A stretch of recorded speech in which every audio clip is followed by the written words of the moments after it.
Bien, vamos a resumir, ahora sí estoy grabando, vamos a resumir, resumo estas dos diapositivas que vimos recién. Las películas en pantalla están compuestas por una emulsión fotográfica, ¿tá? Que se compone básicamente de cristales de aluro de plata y una gelatina, y es inmerso en una gelatina, sobre una base o un soporte mecánico, ¿tá? Y se unen estas dos por más gelatina que tiene otra conformación, que es más pegajosa, vamos a decir así. ¿Tá? Une la gelatina con la base. ¿Tá? La emulsión se compone de cristales de aluro de plata, básicamente, y esa es la unidad funcional de las películas fotográficas.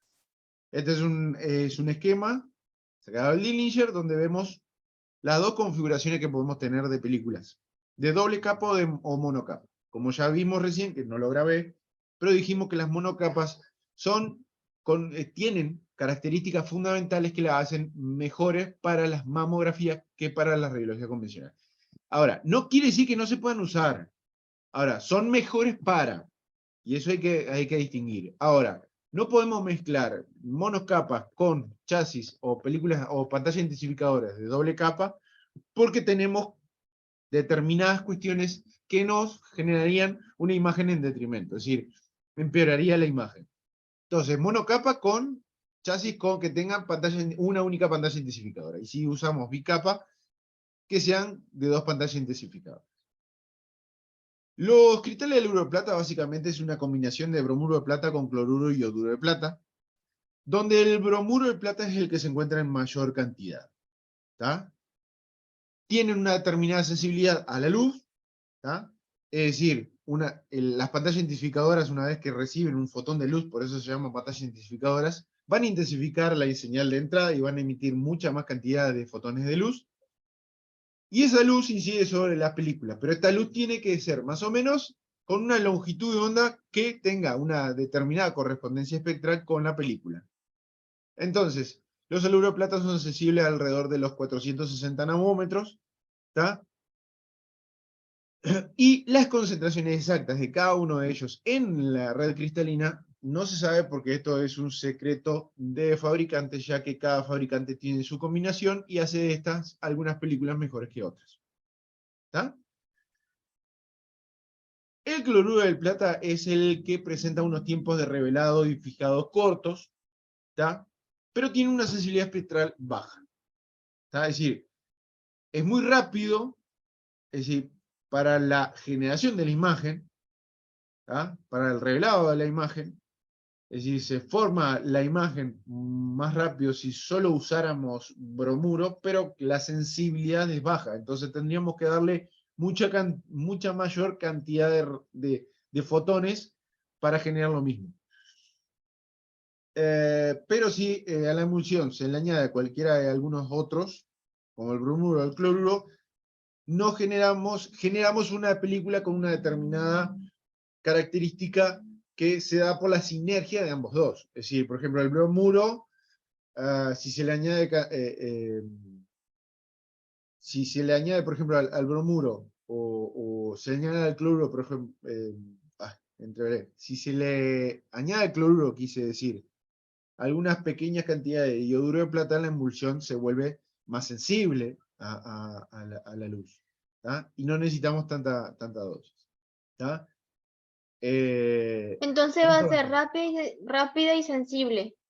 exactamente. La idea es que sea lo más rápida que se pueda, que vamos a ver que también la rapidez y la velocidad o la sensibilidad, porque acuérdense que nosotros hablamos de rapidez o sensibilidad, es decir, hablamos de rapidez, cuando hablamos de, por ejemplo, ¿se acuerdan cuando hablamos de la curva característica y dijimos es más rápida una que otra? ¿Por qué?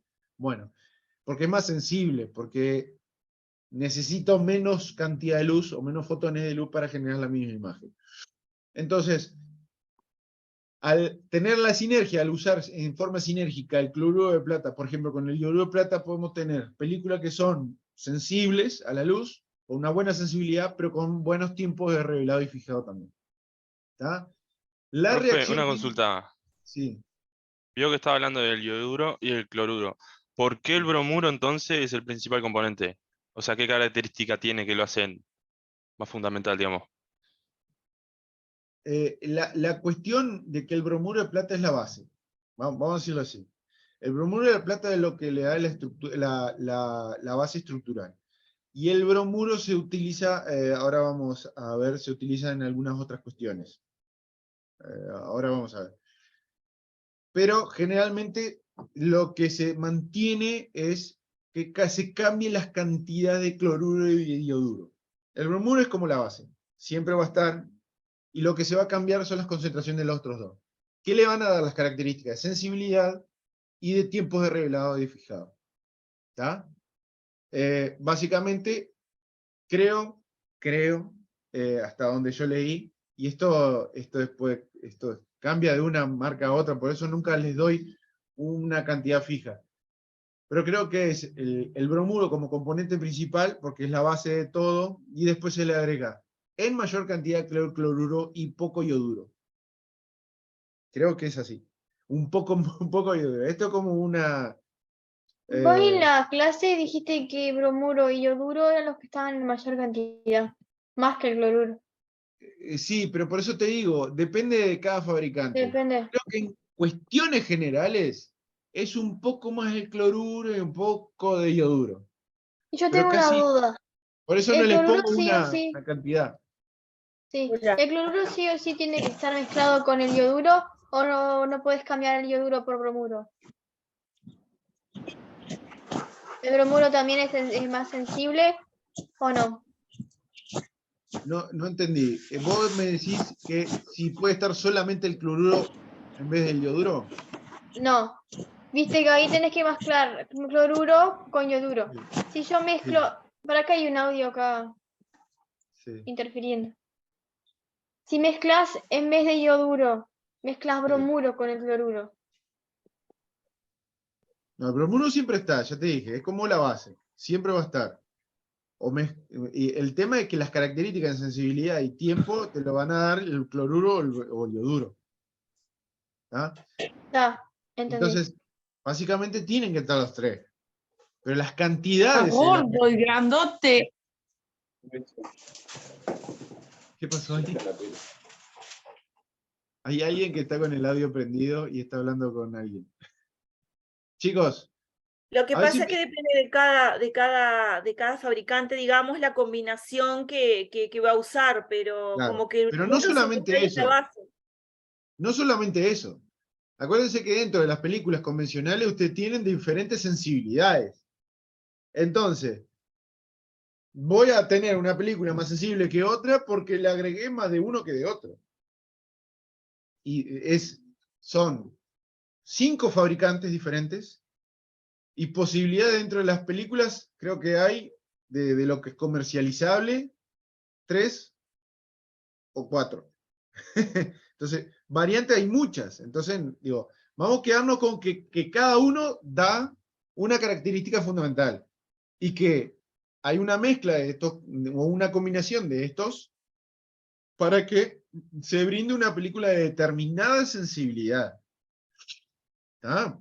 Igualmente la fabricación tiene mucho que ver también. Vamos a ver que el cómo se fabrica o cómo se maduran los cristales de aluro de plata hace que estos cristales sean más hinchados o menos hinchados, más crenados.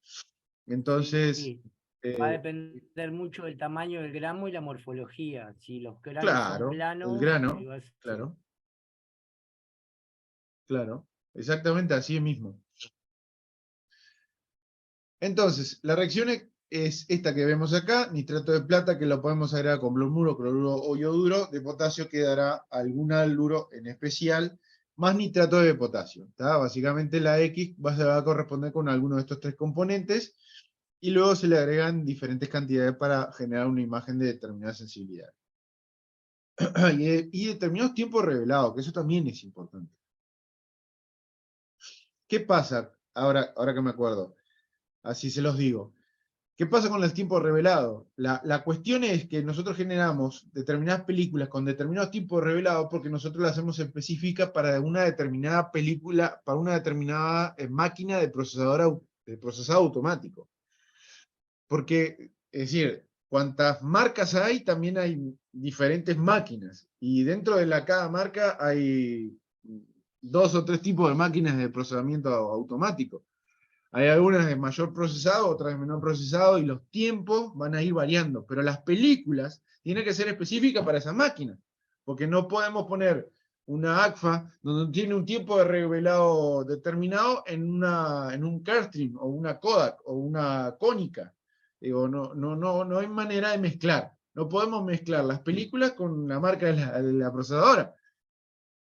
Por eso estas que son de AGFA tienen que ir solamente en procesadoras de AGFA. Y hay otro tipo de chasis con otro tipo de película que son de Cónica, que van en las Cónicas. Y así todo. Por eso la importancia de esto. Bien. Entonces, para la fabricación de la emulsión fotográfica, durante el proceso fabricado, es frecuente añadir algunas cosas, ¿tá? Que hacen de esta película algunas otras características, o la benefician en algunas cosas.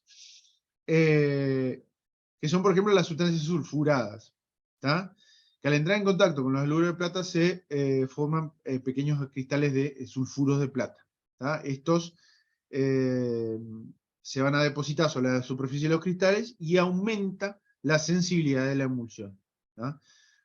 Formando lo que se le llama centrosensibilidad o sensitividad, como lo pueden encontrar por ahí también, que son los que están encargados en la formación de la imagen latente, que esto si ya lo leyeron se van a dar cuenta, ¿tá?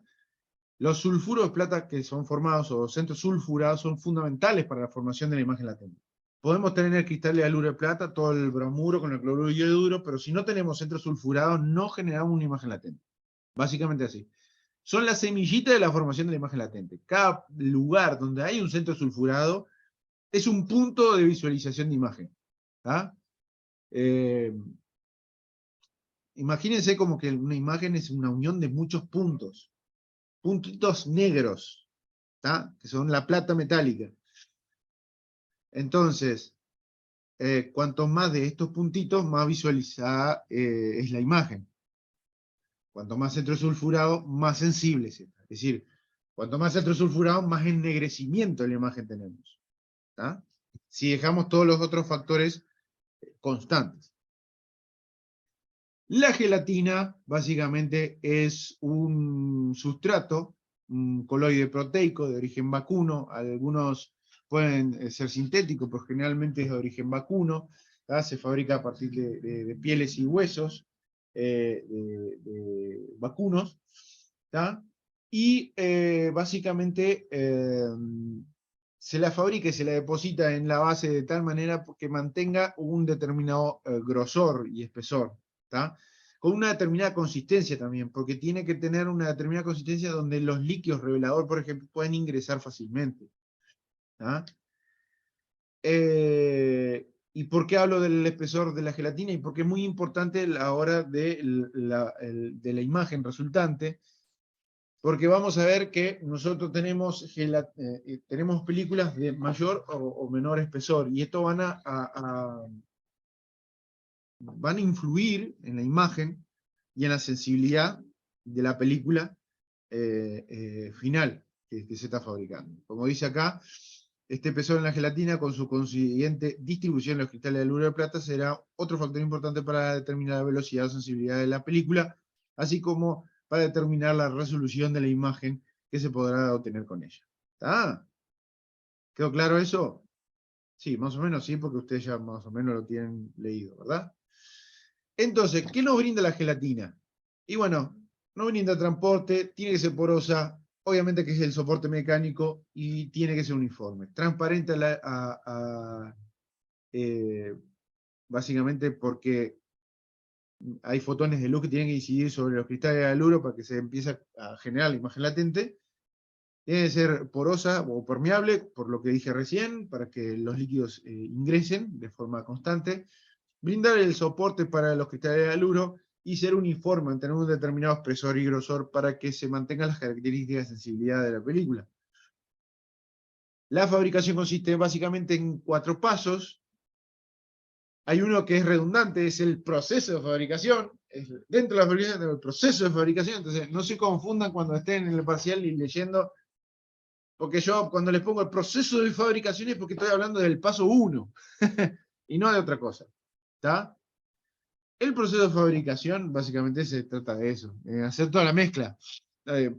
Básicamente fabricar los componentes esenciales. ¿Está? Acá es donde se obtiene la gelatina de origen vacuno y se incorpora el nitrato de plata con los diferentes hluros potássicos. ¿Está? Aquí, cuando tenemos todos los componentes preformados, recién el tamaño de los gránulos de esa red cristalina son muy pequeños, son extremadamente pequeños, no están madurados. ¿Tá? Y aquí es donde se da la reacción que vimos al inicio, esta que, si no me equivoco, es esta que está aquí, ¿tá? Que es el nitrato de plata con los bromuros para formar los haluro de plata y el nitrato potásico. ¿Tá?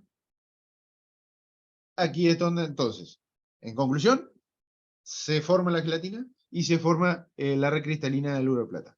Se forman los haluros de plata y luego se integra todo para formar la red cristalina. Tenemos los gránulos pequeños. ¿Tá?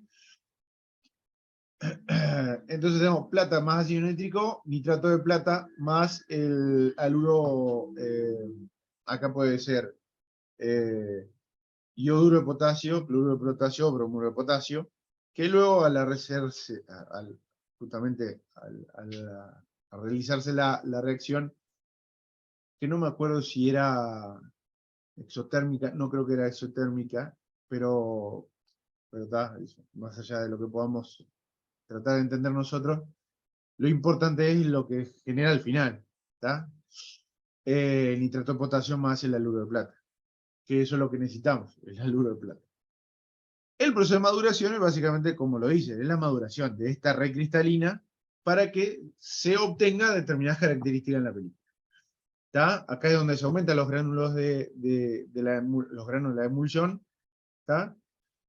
Y también se agregan diferentes compuestos ricos en bromo. ¿Está? Con ello se consigue que, básicamente, esos granos pequeños que habían quedado en el proceso de fabricación empiezan a madurar, empiezan a crecer. ¿Está? Y que algunos que no puedan crecer se disuelvan. ¿Está? La preparación. ¿Está? Entonces, básicamente, ¿qué tenemos acá como conclusión de esta fase? Es que se aumenta el tamaño de los gránulos. ¿Está? En maduración se aumenta el tamaño de los gránulos. ¿Está? ¿Cómo? Agregando compuestos ricos en bromo. Con esto generamos que tengamos una película con una determinada velocidad y sensibilidad. ¿Está? Aumentando el tamaño de los granos, vamos a tener un tamaño que es adecuado para lo que queremos fabricar, porque depende de la cantidad de bromo que yo de compuesto de bromo que le agregue, lo que voy a obtener al final en la maduración y por ende la película que voy a tener. Entonces esto está todo muy estandarizado. Para cada fabricación se sabe cuánto cada cosa se va a agregar para obtener un determinado resultado. Profe, Dígame. una consulta. Viste que vos dijiste que los gránulos, o sea, no sé cómo explicarlo, que aumenta el tamaño de los granos en la emulsión fabricada, ¿no? Y hay gránulos que no van a reaccionar. ¿Qué pasa con esos que no reaccionan? ¿Quedan en la película ahí sin reaccionar o se van a disolver? No, se disuelven. En realidad nunca quedan. A ver, convengamos que no es estos procesos de fabricación donde tenemos tantos compuestos, no hay un 100% de efectividad de que, por ejemplo, se eliminen determinados gránulos que no se van a usar, o que no son parte de la unidad funcional. Algunos pueden quedar, ¿tá? Pero la idea es que queden un determinado porcentaje de gránulos o granos o cristales madurados, con un determinado tamaño. Que haya alguno chiquito, y va a quedar.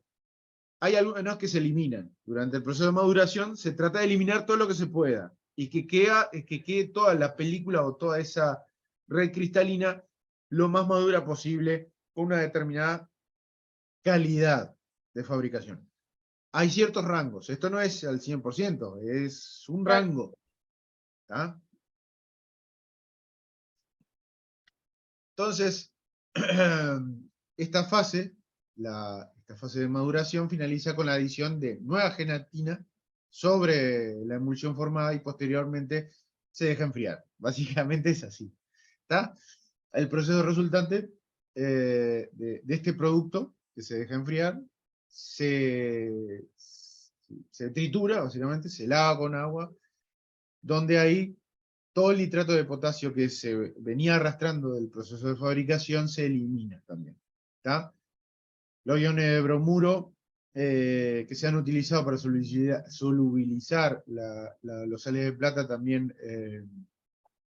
se eliminan, quedando solo la gelatina y los cristales que son los fotosensibles que se van a utilizar para la red de haluros de plata en la película resultante. ¿Está? Con, obviamente, el tamaño que nosotros queríamos. El tamaño, como dijo uno de los compañeros, de los cristales fabricados determina la velocidad, la sensibilidad o rapidez de la película y también, obviamente, como resultante, la calidad de la imagen final. ¿Está? En concreto, su capacidad de resolución y definición. Entonces, cuanto mayor es el tamaño de estos cristales, mayor va a ser la sensibilidad, velocidad o rapidez, pero peor va a ser el detalle de la imagen. Porque tenemos básicamente una red cristalina muy madurada, muy ancha, donde tenemos, a ver, ¿cómo se los puedo decir? Imagínense que cada cristal... Un solo grano va a representar, con un solo fotón va a representar una superficie más ancha. Entonces, la definición, el detalle, la resolución baja. Claro. Pero ustedes imagínense de esta manera. Si ustedes tuvieran una red cuadriculada, si lo llevamos a esto a digital, imagínense que cada gránulo sería un píxel, básicamente. Si tenemos estos gránulos más grandes, tendríamos píxeles más grandes, vamos a decirlo así. Esto para que ustedes lo entiendan a lo criollo. ¿Tá? Entonces, si nosotros generamos unos gránulos grandes, vamos a tener píxeles más grandes y la resolución que vamos a tener es menor. ¿No?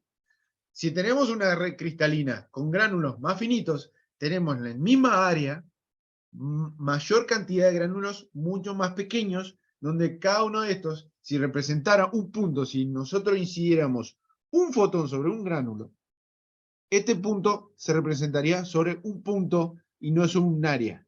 Entonces, la resolución es mejor. ¿Entienden?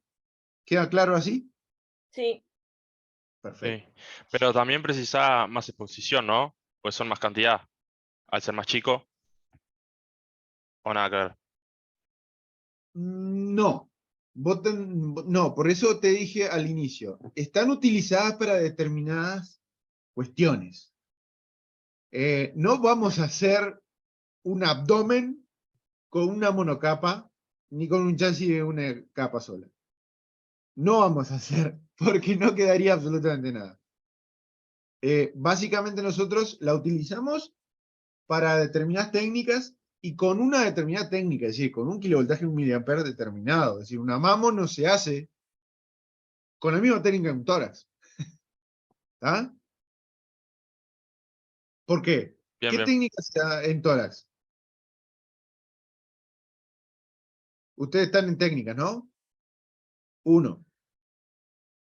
¿Hacen Sí, pero técnica el 1? tórax Todavía no dimos principalmente eso. aire. El tórax es principalmente aire, no puedo aplicar Bueno, lo ¿qué mismo técnica que qué técnica se da en un tórax? a 1,80 m, 80, No. 90 ¿Qué kb. técnica? ¿Qué kilovoltaje, qué miliampere utilizamos? A ¿Qué 1,80 m, tipo? 80, 90 kb, mínimo. ¿Cómo? Para un tórax no era 20 más. No me están Me parece que entendiendo. todavía no lo dimos a Es que eso. todavía no lo dimos, estamos dando Ah, eso todavía. Bueno, nosotros tenemos técnicas contrastadas, homogenizadas y ultrahomogenizadas. ¿Eso lo dieron? Y eso sí, la clase Ah, pasada. entonces, ¿qué técnica damos en un tórax? Homogenizada. Ultra. Ultra homogeneizada. Pero todavía no dimos Todavía no ultra. lo dimos, profe. Quedamos en homogeneizada. Ok, Claro, lo nombramos nomás. damos Claro, es ultra. más, tenemos algún ejercicio de esos que nos pidieron que no lo hiciéramos porque no íbamos a saber cómo.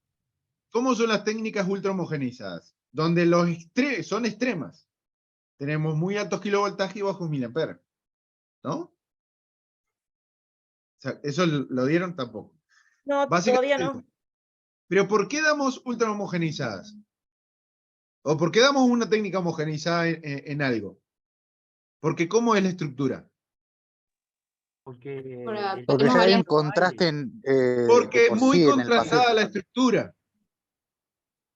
¿Y cómo piensan ustedes que es una mama? ¿Es Todo contrastada? lo contrario. Hay que Es todo hacerlo lo contrastado. contrario. Es muy homogénea. Entonces, ¿nosotros qué tenemos que hacer? Contrastar, ¿verdad? Como dijo el compañero, ¿verdad? Sí. Exacto. Entonces, ¿qué tenemos que hacer? Fabricar una película que nos genere contraste y contraste. Y detalle, y detalle, y detalle. De ahí se trata. ¿Tá? Das técnica contrastada en una película que contrasta, en una película que genera detalle. Por eso esta película no podemos usarla para otras cosas. ¿Me entienden? Las películas de doble capa generan determinado detalle y contraste que se pueden utilizar para una variedad enorme de enfoques, desde miembros hasta un tórax y un abdomen. ¿Está? Pero la de una capa no. A lo sumo podemos hacer determinadas cosas muy puntuales, pero no creo que podamos hacer todo, como una de doble capa. ¿Está? Seguimos. Después llega el proceso de asimilación. ¿Está? Básicamente en el proceso de asimilación es donde se le agregan otras cosas, allá la emulsión y capa gelatina con haluro de plata que ya fabricamos. ¿Qué se le agrega acá? Las sustancias sensibilizadoras. ¿Se acuerdan los sulfuros que hablamos al inicio? Bueno, aquí es donde se agregan. ¿Está? Sensibilizadores cromáticos, como el sulfuro de plata, son los que van a influir sobre la sensibilidad de esta película. Pero también tenemos otras cosas. Sustancias bactericidas, fungicidas, humectantes, plastificantes, agentes antivelo, que van a ayudar en muchas otras características. Bactericidas y fungicidas, obviamente, en protegerla. Humectantes es para mantenerla con una determinada plasticidad a la gelatina, en donde ayude justamente al ingreso de los líquidos. Plastificantes para mantenerla con una cierta flexibilidad también. Y agentes antivelo para que no reaccione tan fácilmente a el entorno.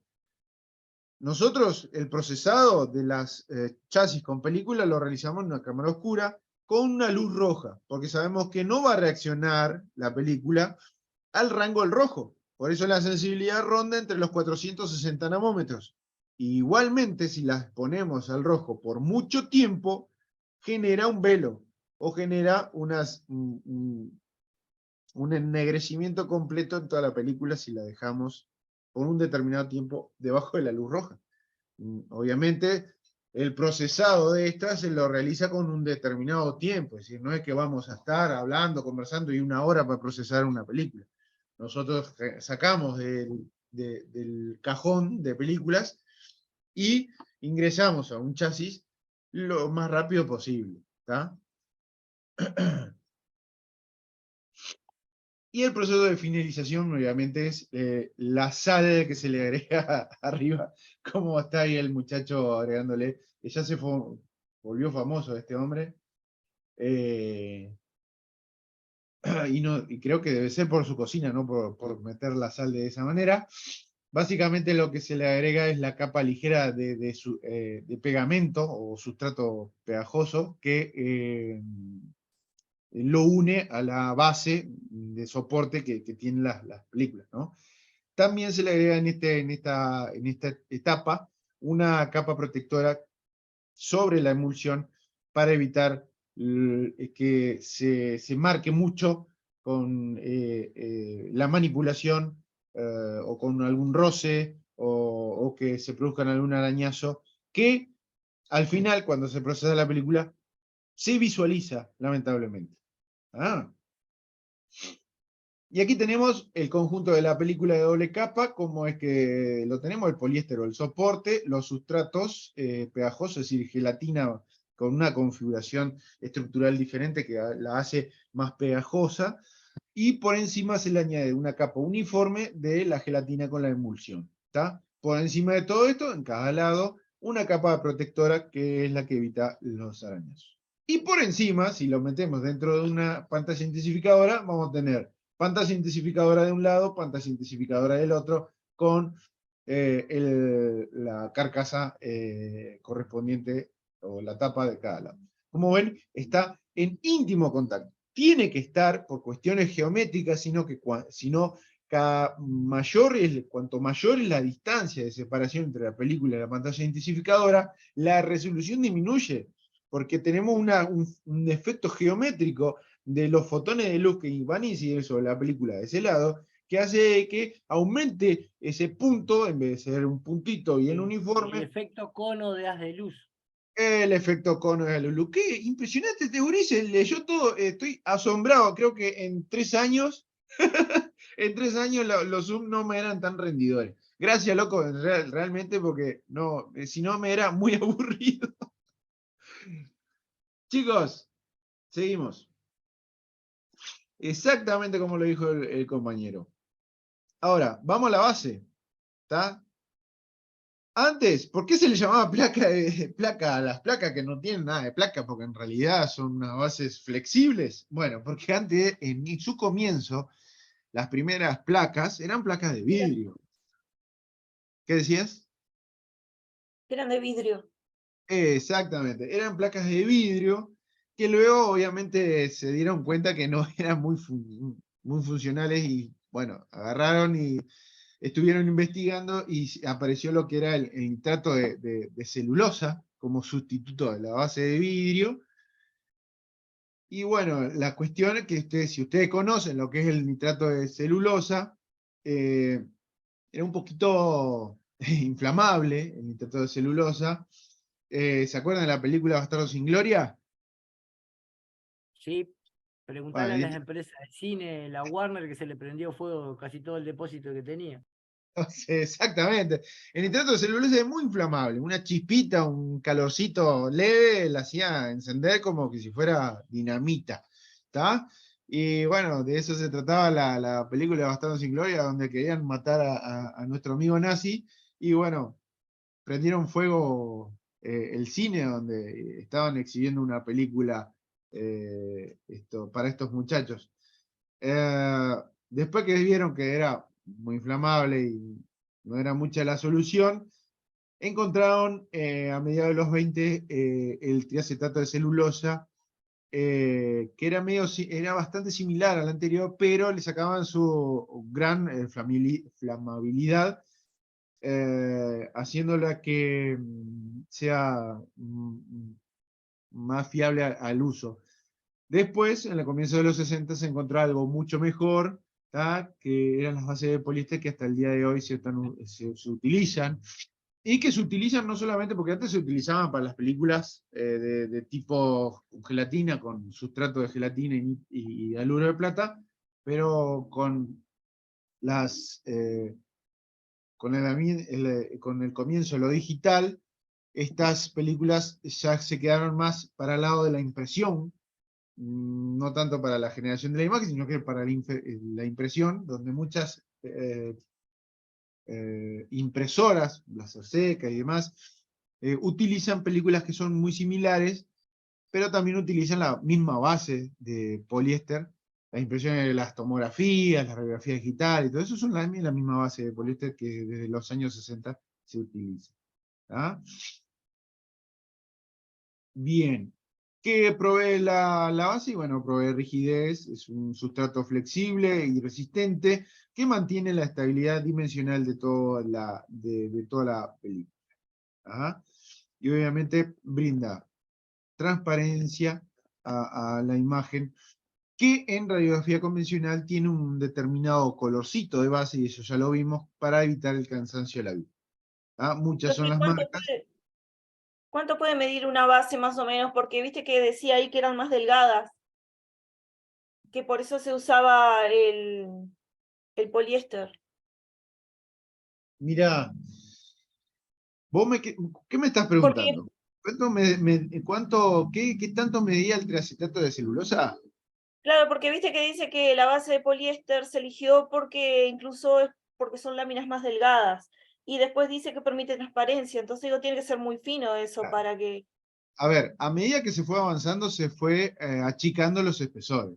Obviamente que las placas de vidrio eran cuestiones gruesas. Sí, Los nitratos de celulosa eran unos cartones. Los triacetatos de celulosa eran más como muy parecidos al poliéster, y la base de poliéster era la más fina.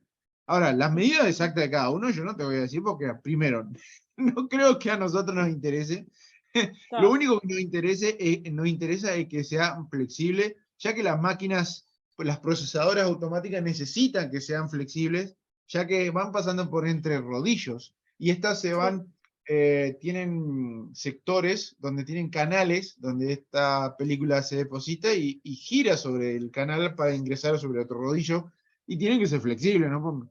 No vamos a poder meter un cartón en una procesadora automática porque se va a quedar trancado. Básicamente es para eso.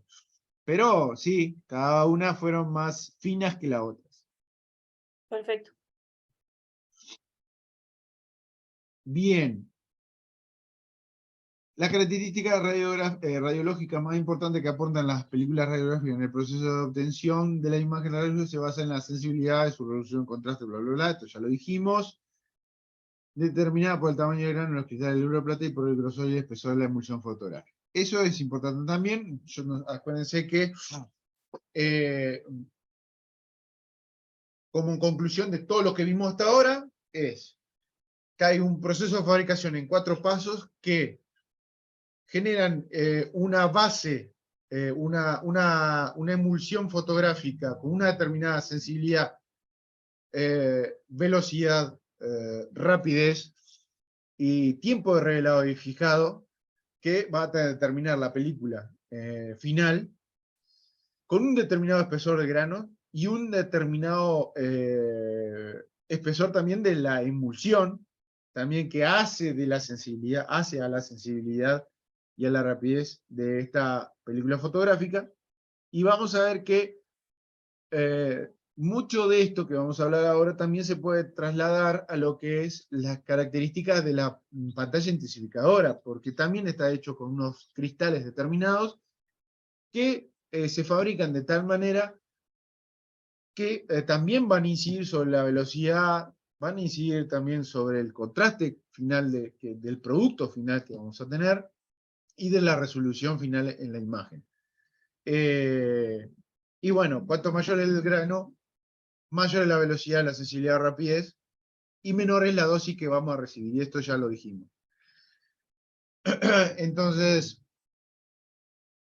por ende, conlleva a que si necesitamos menor dosis de radiación, las exposiciones que vamos a utilizar son más cortas, los tiempos de exposiciones son más cortos, y con este evitamos bastante la borrosidad por movimiento.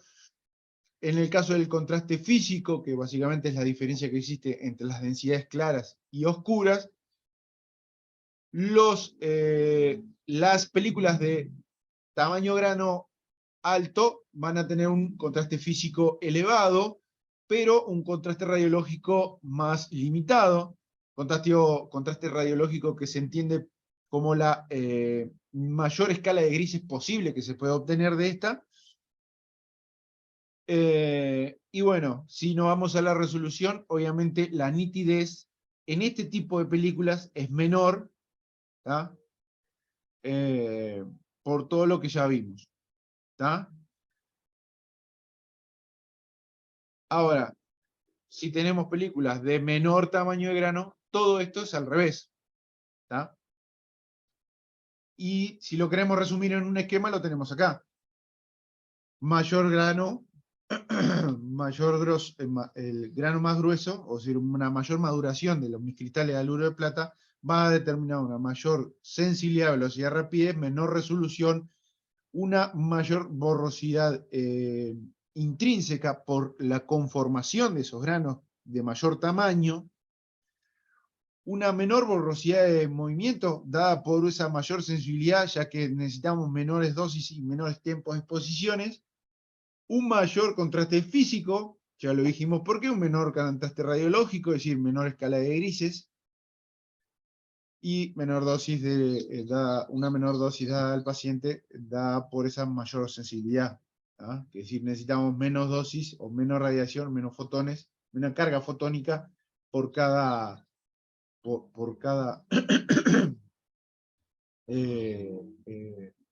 menos carga fotónica para estas películas que son de mayor sensibilidad para generar la misma imagen.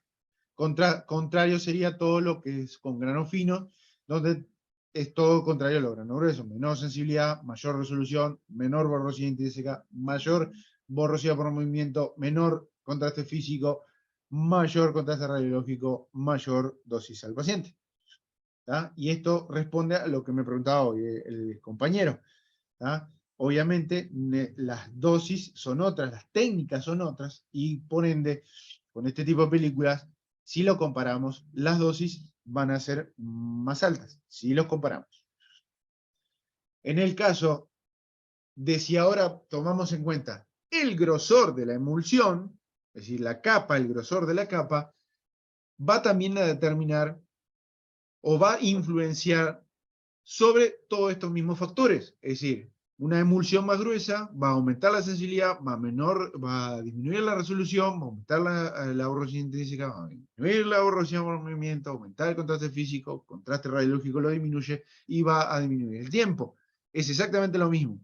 Si nosotros ahora lo comparamos con un grosor más pequeño, es exactamente lo mismo, ¿tá? Y contrario, ¿tá? Y no se lo voy a leer de nuevo, pero ténganlo en cuenta a este esquema porque es muy importante y, dicho sea de paso, se los pregunto en el parcial. Ahora, ¿se acuerdan que yo les dije que esto tiene que responder a una determinada sensibilidad cromática? Ya que la película de este tipo tiene que responder al rango más o menos de 460 nanómetros de longitud de onda. ¿Tá? Las películas o las películas de tipo fotográfico se dividen en tres: monocromáticas, ortocromáticas, pancromáticas. Como lo dice ahí, las monocromáticas son las que son sensibles a la luz ultravioleta, violeta y el azul. ¿Tá? Son las que se usaban antes de las actuales. ¿Tá? Son las que se usaban con pantallas de tungstato de calcio, es decir, hoy en día están conformadas de otros tipos de tierras, otros tipos Cloruro de... de cesio y tierras raras. Claro. Están hechas de otro tipo de elementos, que después ahora lo vamos a ver, pero las anteriores eran de tungstato de calcio, que la emisión lumínica era del rango del ultravioleta o el azul. ¿Tá? Básicamente, si lo vemos en un gráfico, las de películas sensibles, a ver, creo que tengo acá, esta. Si lo vemos en este gráfico, las de tungstato de calcio generaban una emisión lumínica que tenía un punto máximo alrededor de los 400 nanómetros. ¿Tá? Y las películas tenían que ser más o menos sensibles a ese rango lumínico, ¿tá? Sensibles al azul. A eso se le llamaba las películas de tipo monocromáticas. ¿Tá? Las películas ortocromáticas son las que, además de ser sensibles al rango ultravioleta o al azul, también son sensibles al rango del verde, que ronda la longitud de onda entre los, como ven acá, las películas del verde son sensibles no solamente a la emisión lumínica del azul, a tungstato de calcio, sino que también van a ser sensibles a las de tierras raras, como vemos acá en su espectro muy puntual, muy específico, muy acotado, pero muy puntual. Y van desde los 300, 400 nanómetros hasta los 600 nanómetros en 2 picos, así que se distribuye. ¿Tá? Las pancromáticas son las que son sensibles a la luz en general, ¿tá? A cualquier rango. ¿Tá? Entonces, las películas que se utilizan hoy en día son del tipo ortocromáticas. Se utilizan con pantallas intensificadoras que tienen una emisión lumínica del 460, 500 nanómetros, es decir, el rango del verde, pero si la ponemos en una pantalla intensificadora de tungstato de calcio, van a también a ser sensibles a la tungstato de calcio. ¿Por qué se utilizan con estas del tipo verde? Porque son más rendidoras, vamos a decirlo así. Son más rendidoras, generan mejores imágenes, se intensifica mayor a una imagen y las dosis que necesitábamos son menores aún. ¿Ah? Esa es la causa. Bien.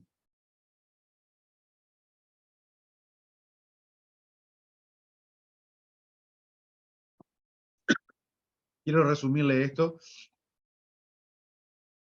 Esto básicamente es por qué son utilizadas doble emulsión en general para la radiología convencional. Y bueno, las de doble emulsión tienen aún más sensibilidad, velocidad, rapidez que las otras. Hay un aumento de contraste físico que es muy necesario para generar determinados contrastes. Esto después ustedes se lo leen completo en su casa, pero básicamente lo que yo les señalo ahí es lo más importante. Van a provocar, por ejemplo, que cada punto de la imagen refleja está compuesta por diferentes puntos de la emulsión, pierde la capacidad de definición, bla, bla, bla. Así pues, la resolución de la imagen obtenida con doble emulsión será de menor resolución que las imágenes obtenidas con película simple. Esto yo creo que ya se los dije. ¿Ah? Esto se lo leen porque así no lo sigo aburriendo. Otra de las cosas importantes es la capa anti-halo, que lo que evita es lo que yo creo que ya les comenté al inicio. Hay una capa anti-halo que se coloca entre la emulsión y la base, se le llama capa de control de cruce también. Es porque cuando un fotón incide sobre uno de los lados de la emulsión fotográfica, de la película fotográfica,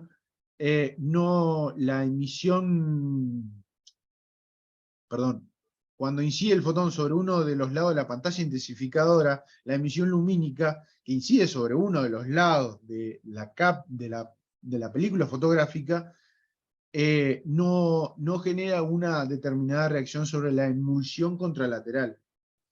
Esto, si ustedes lo vieran desde arriba, y si se lo imaginan, si no tuviéramos esta capa de control de cruce, nosotros tendríamos un punto más firme, más de mayor densidad, y un halo alrededor que se generaría justamente por la reacción de los fotones de luz que inciden de la capa contralateral.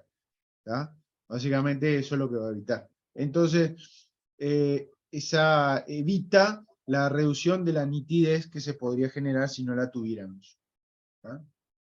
Y acá vamos sobre la pantalla intensificadora, así seguimos de largo. ¿Cuánto nos queda? Muy poquito. Bien. ¿Qué es la pantalla intensificadora? Bueno, es esto que tengo acá. Chicos, es esto de acá. No solamente es el soporte donde se coloca la película fotográfica, sino que básicamente es lo que nos genera imágenes con una determinada resolución, con una determinada velocidad, pero con una disminución en la dosis que se genera en los pacientes considerable. Básicamente suele decirse que el 85% del ennegrecimiento de la película radiográfica está producido por la luz emitida de la pantalla de refuerzo. Tan es así que solamente el 15% se debe básicamente a los fotones de rayos X que inciden sobre la película en sí. Puede ser que el haz primario que incide sobre el receptor, sobre el paciente, va a ser atenuado y lo que queda va a llegar al receptor. Eso que queda todavía llega con una determinada energía que puede atravesar las capas superficiales de ese chasis e incidir sobre el receptor y incidir sobre los cristales del uroplata y generar una determinada reacción en esos centros sulfurados. Pero, en general, en su mayoría, la reacción de formación de imagen latente se debe a la emisión lumínica de la pantalla de refuerzo. ¿Tá? Y responde a un proceso que se llama, es una emisión lumínica y es un proceso que responde a un fenómeno de fluorescencia. ¿Tá? Que implica que cuando los fotones de rayos X se depositan sobre cierto material se produce una emisión en forma de luz visible. Por eso en pantalla de refuerzo actúan como sistemas convertidores que transforman la energía de radiación ionizante en fotones de luz para ennegrecer la película. ¿Tá? Y hay una cuestión de que cuando incide un rayos X, incide un fotón X, perdón, este va a generar un hueco, ¿tá? En las capas básicamente en esa red cristalina, en las capas o en los átomos de esa red cristalina. Ese electrón excitado y expulsado que genera un hueco, cuando vuelva a su estado estable, va a generar luz. ¿Tá? Ahora, el tiempo que demora en ese electrón en volver a su estado estable, a volver a ese hueco que se generó, va a determinar a este fenómeno de fluorescencia. Es decir, cuando esta vuelta a su estado estable es rápida, menos a 10 nanosegundos o algo por el estilo, si le tomamos un tiempo determinado, decimos que este fenómeno es de fluorescencia. Y si no, si se extiende en el tiempo, este fenómeno es de fosforescencia, ya que emite más luz durante más tiempo. Ahora, no nos sirve a nosotros un fenómeno de fosforescencia porque va a generar un ennegrecimiento mucho mayor de la película y va a generar un ennegrecimiento casi total de la película, básicamente. Entonces, nos interesa que el fenómeno de emisión lumínica sea casi instantáneo y solamente cuando le llegan los fotones de X y no más. ¿Ah? Y no quedar así como bueno. Bien, esto es una foto. ¿Tá? Esto puse un chasis, extendí el tiempo de exposición en el equipo, le puse el tubo arriba y lo irradié. Y ahí ven esa tonalidad verdosa que está emitiendo, sí, básicamente está emitiendo luz con una tonalidad verdosa, y eso es lo que incide sobre la película. Las capas, básicamente, se esquematizan de esta manera. Yo les puse aquí con Lilita para que se den cuenta de dónde está la película y dónde está, para que, ¿no? La imagen fotográfica.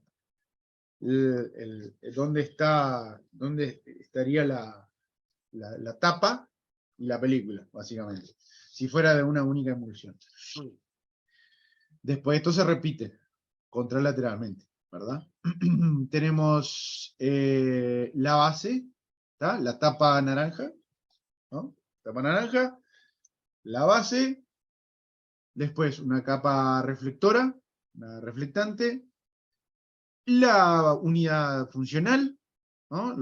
Toda la capa fluorescente de cristales de fósforo, y la capa protectora de lo que es la pantalla intensificadora. ¿Tá? Luego está la película, en contacto íntimo con la pantalla intensificadora. Todo esto se repite, agarren todo este pedacito y lo repiten para este lado, donde tiene el otro lado, lo único que esta capa sería negra, que sería el lado donde está el paciente. ¿Tá? Supongamos que le incide sobre este lado, bueno, así es como se ve. Igual incide sobre el otro. Entonces tenemos una base, un soporte radiotransparente, químicamente inactiva, flexible, pero que da una determinada rigidez. Generalmente es un cartón, ¿tá? Donde se deposita en forma de una fina película, como que si fuera una pintura, la capa de emulsión sensible. Después tenemos una capa reflectante. Entre esa capa sensible y la base tenemos una capa reflectante que generalmente es de óxido de titanio, TiO2, ¿tá? Que con un elevado poder reflectante, donde básicamente refleja cualquier fotón de luz que incide hacia otra dirección, aumentando la eficiencia de la película. ¿Ah? Y luego tenemos la emulsión, en realidad la emulsión o la capa de fotosensible. Vamos a decir. No es fotosensible, en realidad. La capa que tiene un fósforo sensible que genera luz, ¿ah? Para hacerlo más exacto. ¿Ah? Está contenida, es una capa bastante uniforme y se aplica, como les dije, como si fuera una pintura, muy fina en realidad, porque como vieron acá, estamos hablando de, esto no es en milímetros, tendría que ser en namómetros, bueno, es muy fina, como verás. Creo que si ustedes lo vieron acá, tiene 1 milímetro toda la capa, como mucho. Y luego, por encima de esta capa de fósforo, tenemos una capa protectora transparente que también es para evitar roces, estática. Generalmente se carga con el roce de la película, se carga en forma estática, la abrasión y demás. Un arañazo también sobre la capa esta capa de la película. ¿Cómo es? Otra vez. Capa protectora. Esta capa protectora, perdón, también genera artefactos sobre la imagen. ¿Tá?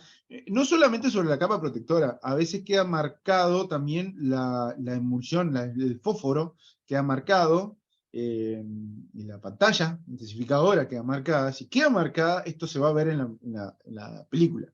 ¿Tá? Una vez que nosotros procesemos la película, la vamos a ver en las marcas. ¿Tá?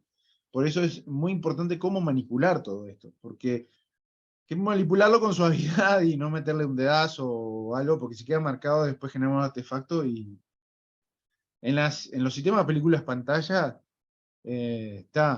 digo, si marcamos una pantalla, es como que, nada, que va a quedar siempre, aparte, no se quita con nada, va a quedar siempre la marca, y a no ser que la tires y compres otra, vas a tener la misma marca siempre. Entonces, es muy importante saber que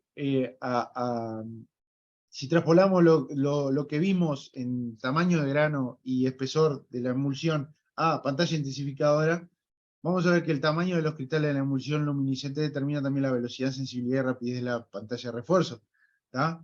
Y por ende también su resolución o definición, ¿tá? Entonces, cuanto mayor el tamaño, mayor va a ser la sensibilidad, la velocidad y rapidez, y peor la resolución, y cuanto menor el tamaño, también vamos a tener un detrimento de la sensibilidad, de la velocidad y rapidez, pero con una mejor resolución o definición.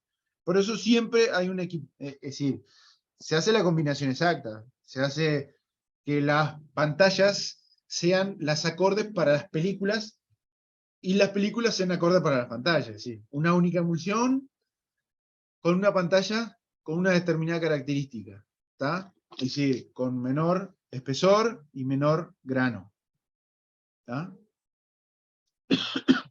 Entonces, si vamos al mismo esquema que teníamos hoy, se cumple lo mismo con el grano de la pantalla intensificadora y con el espesor de la pantalla intensificadora, ¿tá? Con respecto a su sensibilidad, resolución, borrosidad intrínseca, movimiento, contraste físico radiológico y dosidad del paciente. ¿Tá? Ahora, ¿qué pasa si combinamos emulsiones gruesas con pantallas gruesas? ¿Tá? Versus emulsiones finas con pantallas finas. Y aquí tenemos las combinaciones.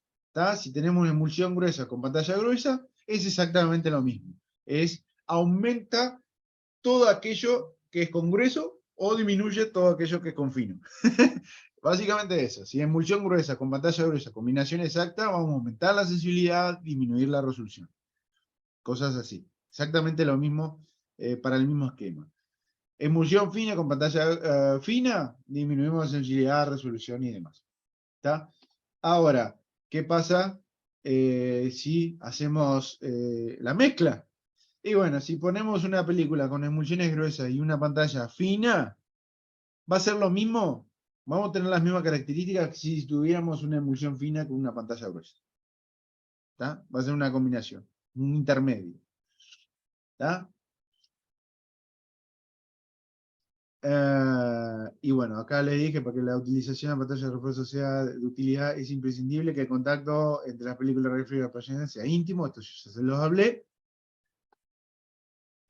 Y ahora vamos a centrarnos directamente en la conformación de esa unidad funcional, o esa capa funcional que tiene las pantallas intensificadoras. ¿Tá? Las primeras que se fabricaron como sustancia luminiscente eran de wolframato de calcio, como les dije hace un ratito, donde su emisión era del rango del azul. ¿Tá? Y en el 73, básicamente, alrededor de ese año, surge una nueva tecnología en la fabricación de pantallas de refuerzo que consistían en elementos de las tierras raras, elementos de la familia de las tierras raras, oxisulfuros todos, o oxibrumuros, de gadolínio, de lantanio, o de itrio, siempre activados con terbio. Estos materiales eran más sensibles, con mayor rendimiento, y con una emisión espectral que variaba dentro del rango del verde. ¿Tá?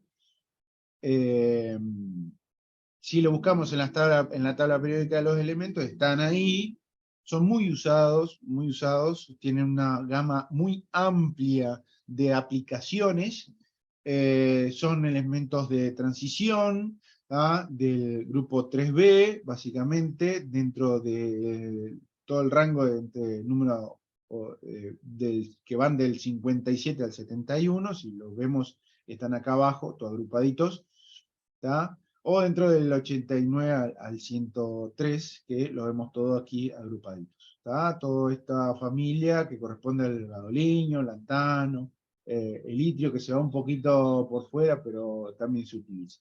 Las combinaciones son muchas, como vemos son todos oxisulfuros o oxibromuros, ¿tá? De gadolínio, lantano, itrio.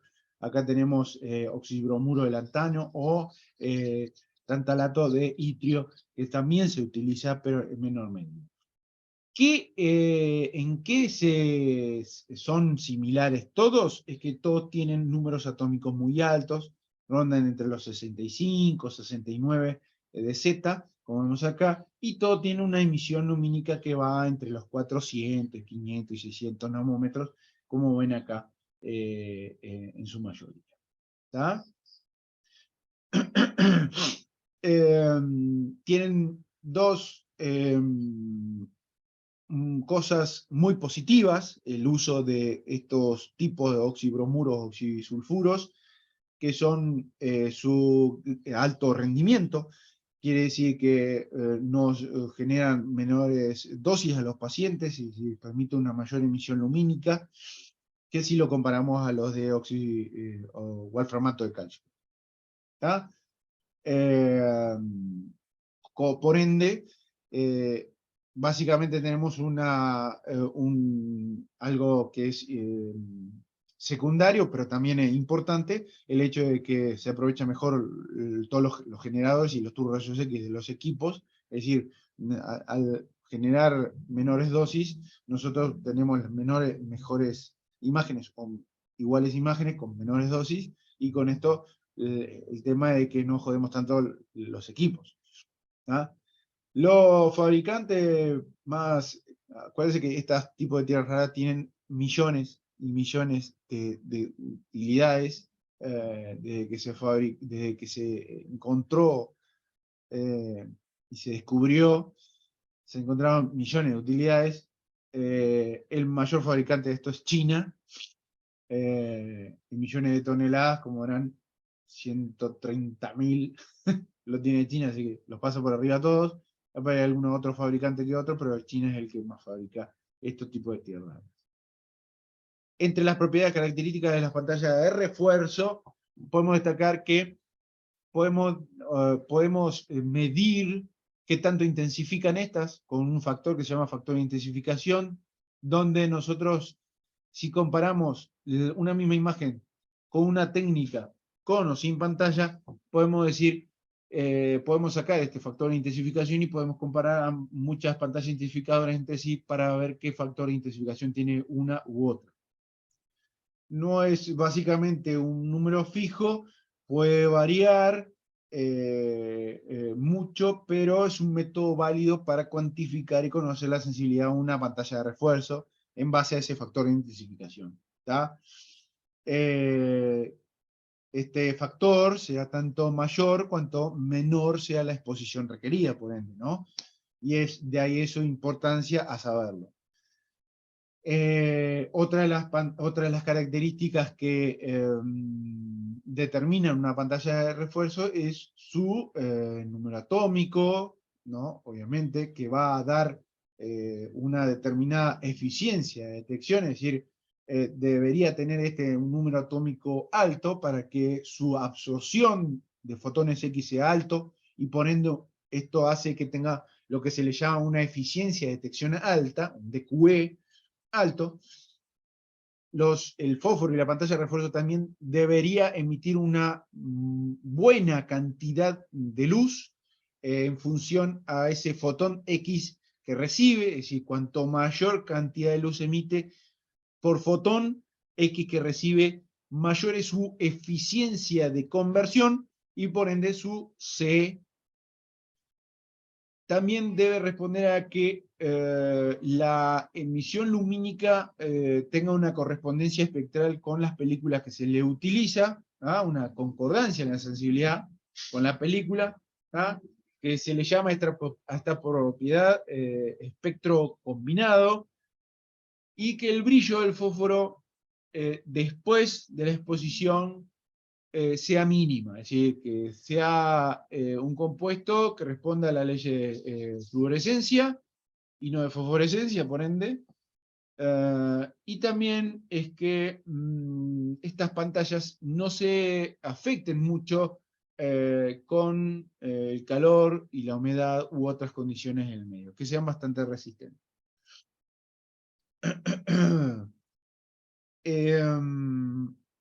Una de las características también a destacar de por qué se utilizan tierras raras es su probabilidad, o en realidad, que las diferencian del sustrato de calcio o el formato de calcio, que son las anteriores, es su probabilidad de absorción, donde la probabilidad de absorción de rayos X en las de tierras raras es mayor que en las de sustrato de calcio, pero dentro de un determinado rango que se corresponde con la energía de enlace de la capa K para las tierras raras. ¿Tá? Es decir, la probabilidad de absorción de rayos X en la pantalla de tierras raras comparada con la absorción de sustrato de calcio se ve en este gráfico que vemos acá, de energía en Kev en función a la probabilidad de rayos de absorción, y en el intervalo de energía entre las energías respectivas del enlace de absorción de capa K, la absorción es más alta que capa tierra rara, lo que acabo de decir. ¿Tá? Los espectros de sustrato de calcio o formato de calcio con respecto a la tierra rara es muy diferente también, eso es también a destacar. Vemos que el espectro de sustrato de calcio o formato de calcio es más extendido, no es discreto, y tiene un punto máximo centrado en los 400, 460 nanómetros. Ahora sí, el espectro de tierras raras es muy discreto, es puntual casi, y se centra en el verde, entre los 500 y pico, casi 600 nanómetros. ¿Tá? En combinación con la sensibilidad de las películas, es como el gráfico ya lo vimos. ¿Tá? Aquí tenemos las que se utilizan hoy, las ortocromáticas, que también son sensibles tanto al azul como al verde. Tanto el formato calcio como la de tierras raras. Y las sensibilidades al azul, las anteriores, solamente eran sensibilidades a las de formato calcio. Entonces se ha establecido que la eficiencia de las pantallas de wolframato de calcio tiene una conversión fotónica de eficaz del 5% solamente, que en comparación con las de tierras raras es del 20% de comparación, de conversión fotónica.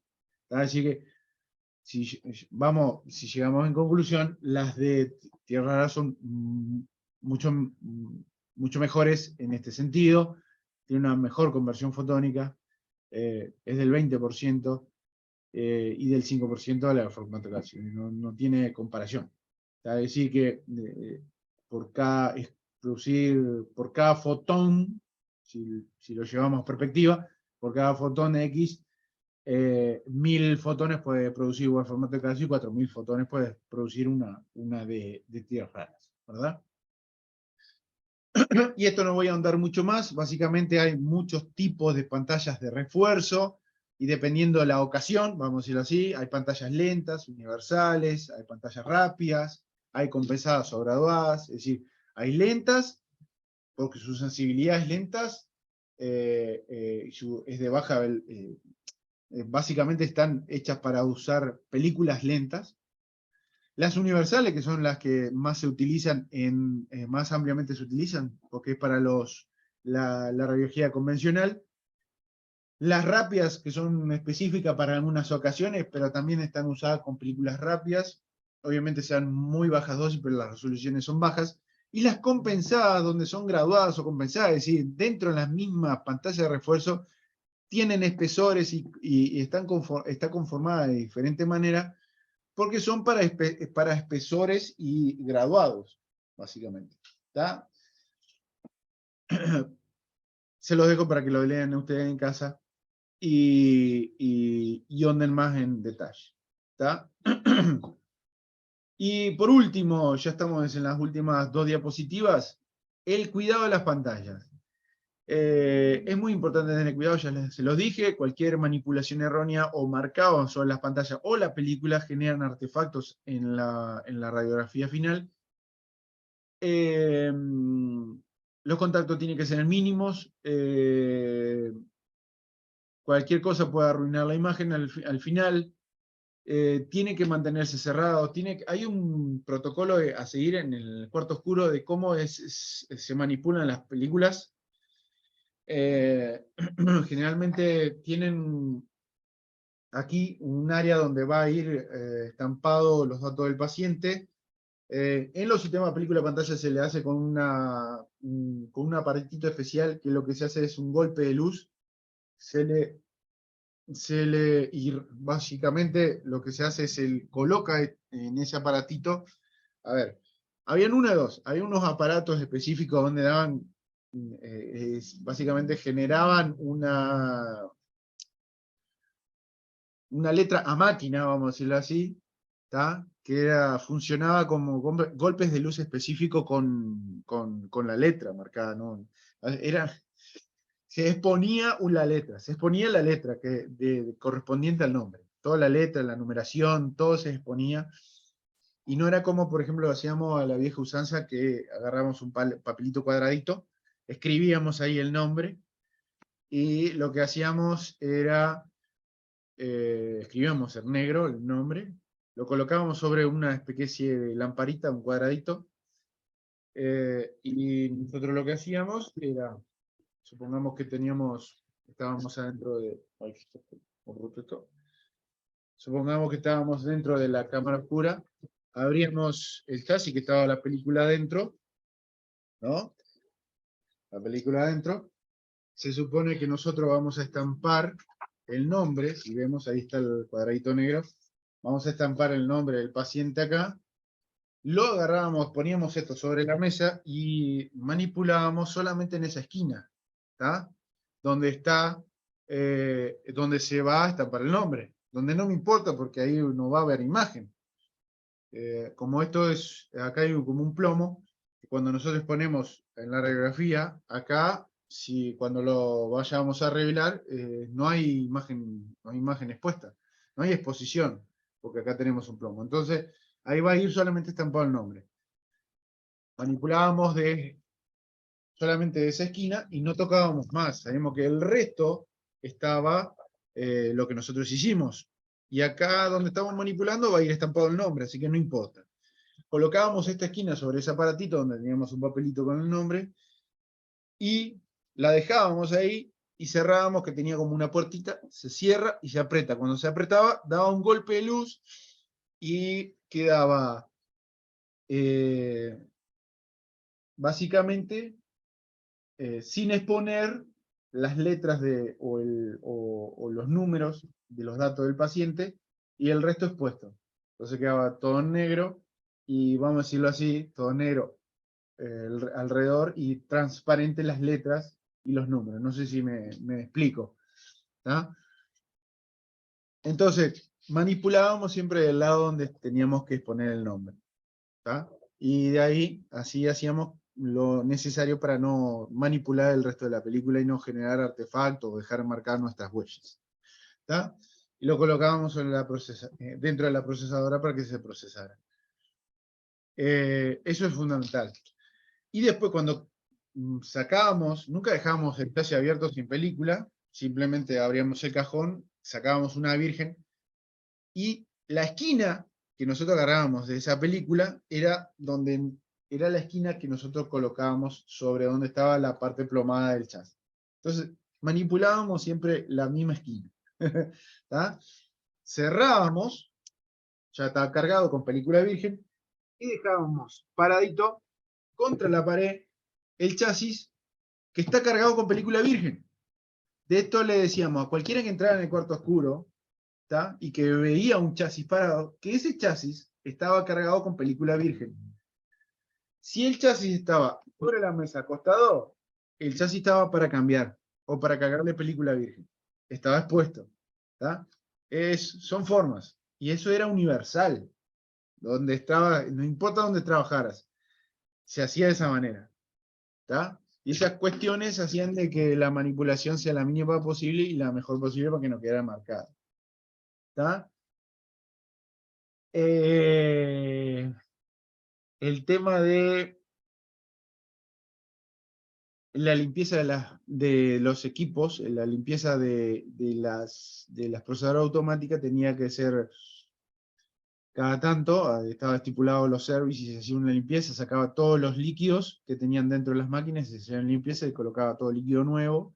Eso es fundamental porque también la cristalización de muchos de los componentes del fijador y eso, a veces quedaban en los rodillos y se pegaba y se trababa contra las películas y eso rayaba todo y era horrible. Así que se tenía que mantener lo más limpio posible, cada tanto había que limpiarle y básicamente sacarle todos los líquidos, limpiarla todo, sacarle todos los cristales, ponerle líquido nuevo. El tema de que siempre haya líquido en vamos a ver que en las procesadoras automáticas tienen para ingresar líquido nuevo unos tachos de líquido sin usar, que se va reincorporando cada vez que va película nueva dentro de la procesadora. Siempre es necesario que estuvieran llenos para que no se agotaran y para que no, a veces se generaba Tienen mucho que mantener el nivel, ¿no? se mantenía el nivel de esos tachos, pero a veces, ¿qué pasa? Si bajaba mucho, es como cuando nosotros tenemos el auto y bueno, chicos, Sí. no lleguen a dejar el auto en reserva, porque si no empieza a chupar el sedimento que está en el fondo, Sí. el tanque, bueno, esto es lo mismo. Esto es lo mismo, chicos. Yo ahora tengo que ir a cargar el auto en nato porque no tengo más nata y se empieza a chupar el sedimento del tanque. Esto no es lo mismo. No, teníamos que dejar a un determinado nivel porque si no empezaba a chupar lo de abajo y ensuciaba todas las películas. O el tema, ese uno de los temas. Y bueno, fundamental todos los puntos que vemos acá. Mantener perfectamente seca, bueno, la mesa, por favor, la mesa que utilizábamos limpia y seca, esa es fundamental. El tema de cómo estaban depositadas en el cajón, también las películas era también fundamental, porque las películas no van apiladas, sino que van paradas, ¿tá? Y separadas. El cajón donde se depositan las películas vírgenes, está de pie. Es decir, todas las películas están de pie con un determinado orden, porque estaban oscuras. Básicamente estaban las más grandes casi en la tapa, y iba disminuyendo el tamaño hacia más profundo el cajón. Entonces estaba con separaciones y vos manipulabas casi a ojos cerrados porque vos sabías que estaban las 18 más al final y las 43 más hacia ti. Eso también, cómo manipular y no estar toqueteando tanto, eso es fundamental. Y el tema de las limpiezas de las pantallas. siempre limpiarla con los productos que son acordes. Hay productos específicos para limpiarla. Tiene que estar limpia sin un polvito, una mugre, algo en la pantalla intensificadora genera un artefacto en la imagen. Limpiarlas de vez en cuando, generalmente el cámara oscura lo hacía. Hoy en día que ya hay casi menos cámaras oscuras, no se hacen. En los lugares donde hay, lo hacen los radiólogos nomás, hay que limpiarlas con los productos y de vez en cuando para que queden limpias. He encontrado chasis que he sacado radiografías y todo salía como una mancha en toda la placa, de todo alrededor y en los bordes, y ibas y abrías el chasis y era sangre que tenía adentro. Cosas así me ha pasado. No, eso no puede llegar a suceder, porque si se mancha con sangre un chasis no puedes solo limpiarlo afuera, hay que limpiarlo por dentro también, porque se mete, lamentablemente. Cosas así pasa, en las mejores casas. Chicos, terminamos. Dimos 2 clases en una. ¿Dudas?